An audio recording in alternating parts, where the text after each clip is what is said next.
விஜய் வந்துட்டு ஒரு கூட்டணி ஆட்சி அப்படின்னு சொல்றத வந்துட்டு சீமான் ஒரு சிறுமைப்படுத்தி பேசுறாரு திருவாங்கலம். இவர் என்ன பண்றாரு, பெரியாரு எல்லாருமே வந்துட்டு சிறியார் ஆக்கிறாரு இவர். ஆமா, இங்க விஜயில பாத்தீங்க அப்படின்னா கட்சி ரீதியாக குழப்பம் இருக்குது. ஒரே ஒருத்தர் மட்டும் ஸ்ட்ராங்காவும் தெளிவாகவும் போயிட்டு இருக்கிறாரு அப்படின்னா தம்பி வேல்முருகன். இப்ப வேல்முருகன் செய்ய வேண்டியது என்னன்னா இதுதான், இந்த அரசியலை மறந்துடணும். இது ஃபார்ம் ஆகிட்டு இது வரட்டும், உருப்படியா வந்தா வந்துட்டு இருக்கக்கூடிய தமிழ் தேசிய சக்திகள் எல்லாம் இணைச்சு தமிழினை எதிர்கொள்ளக்கூடிய சிக்கல்கள் இல்ல பெரும் போராட்டத்தை நடத்தி தீர்வு காண்றதுக்கான முயற்சியில் ஈடுபடும்.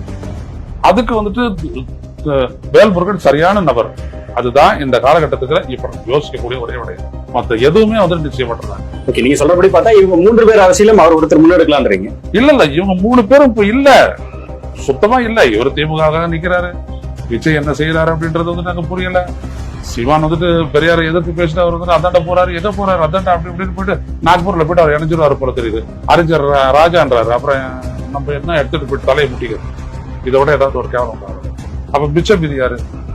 வேல்முருகன் தான். வேல்முருகனுக்கு இந்த மாதிரி ஒரு இஷ்யூலையும் தீர்வு காணணுன்ற ஒரு எண்ணம் இருக்குது, ஒரு போராளி.